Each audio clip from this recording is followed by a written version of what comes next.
Any left after No, that? not at all. I want to start asking you why. What is there a competitive advantage to not releasing who's coming till right before? It's a courtesy. It's a courtesy to the agents. We do these workouts because they're evaluation tools for us. They're not fodder for the internet. And you release the names early, and then people are commenting on who's in the workout, who's better than whom, why are they bringing certain guys in. And there's got to be a purity to this. I mean, we want to bring guys in, it's for us, and then you guys get an opportunity to talk to them afterwards. It doesn't affect anybody's ability to do their job. I mean, you all know who they are once you get here. There's bios in the media room, but there's no reason to speak speculatively about why we're bringing somebody in. We're bringing them in because we like them, we have interest in them. And then it's up to us to evaluate them during the workout.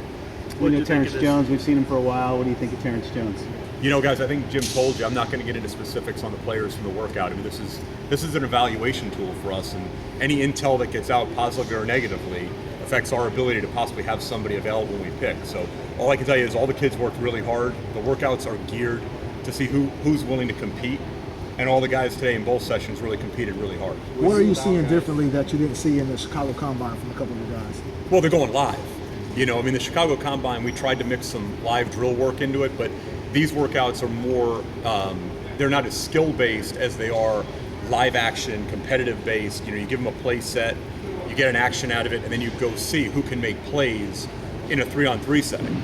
You said you like to see guys compete. Were you about solo workouts? Yeah, we have a couple of guys coming in solo. I mean, I come from the agent side, so I completely understand that there are certain players where it doesn't behoove them to work out in a group setting because there's really no other comp, in their range.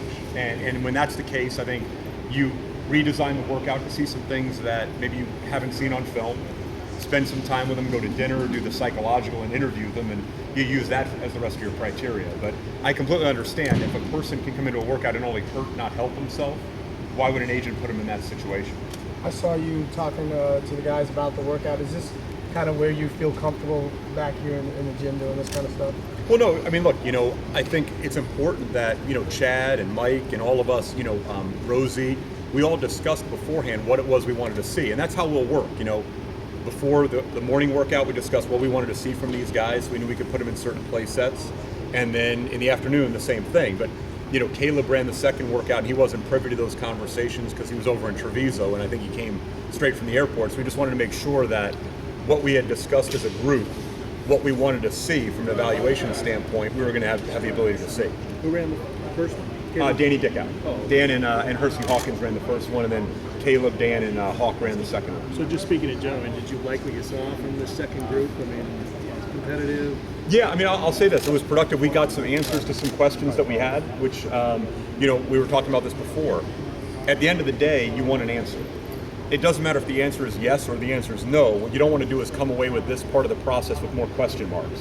And I think we answered a lot of questions today, which will help us in our, evaluation tools. As the new GM, what effect does having Paul sitting next to you have on this process here today? I mean, nothing. I mean, Paul's here. He's the owner. I mean, it's another set of eyes, and I want people to start getting excited about the potential at 6 and 11, and the fact that he's here to kind of see it in person. This was really our first big workout. Was it's good. It's good to show that support. There aren't a lot of owners that would come to a pre-draft workout, and I hope that these kids, the takeaway from that is that they're valuable to us, and there's a level of importance on their being here that the owner is going to fly in to watch them work out. He watches a lot of film, he says. Did he surprise you with how much he knew about these guys? He does. I mean, look, he's engaged in the process. I mean, our guys here, these young kids that work here, that put together the draft book, which, it's bigger than the textbooks I had in college. I mean, all the work, the research, the intel, the analytics, the background reports. I mean, Paul reads all of that. He's voracious when it comes to that. And it's great that he watches film because we can then have a conversation, and he's already had, kind of more of a tactile relationship with the players. So if he can help close the loop with us, he's watched film, he's read the scouting reports through our draft book, and now to see him in person, it just makes the curve to get to a decision a lot faster. How would you describe the interest on the league? I think guys are just digging into it, to be honest with you. We all just get back. Chicago was a little bit later this year. The draft's a little later. I think things will heat up after this week. I think a lot of teams are kind of getting their priority guys in for workouts this week. I mean, I've probably spoken, in terms of picks, I've spoken to everybody in the league, but in terms of picks, maybe 15, 20% of the league in terms of pick versus player at this point. And I think a lot of guys need to know who they're going to get with their picks before they start putting their, their veteran assets in play. Do you see a starter available in the draft at 6? Absolutely. Absolutely. Yeah, I think so. I mean, I think if we do our job, I think that's what you're looking at in this draft. I mean, I don't think it's as top-heavy franchise player superstars, but I think there are some really good basketball players with a high ceiling that if you make the right selection, at some point during the course of their rookie scale contract, they'll have the ability to start for you. How many workouts do you have planned past this week? We know about the next 3 days, but We've got 3 more days in a row, and then we're going to have a little bit of a break.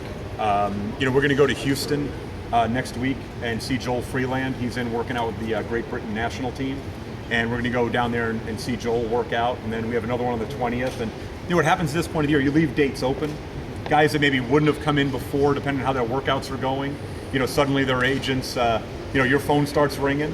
And, look, we clearly have the resources to bring in as many guys as we can, but, there's a filtering process involved. You want to make sure the workouts are productive. do you have a pretty good idea on Freeland, or do you need to see him and actually scout him?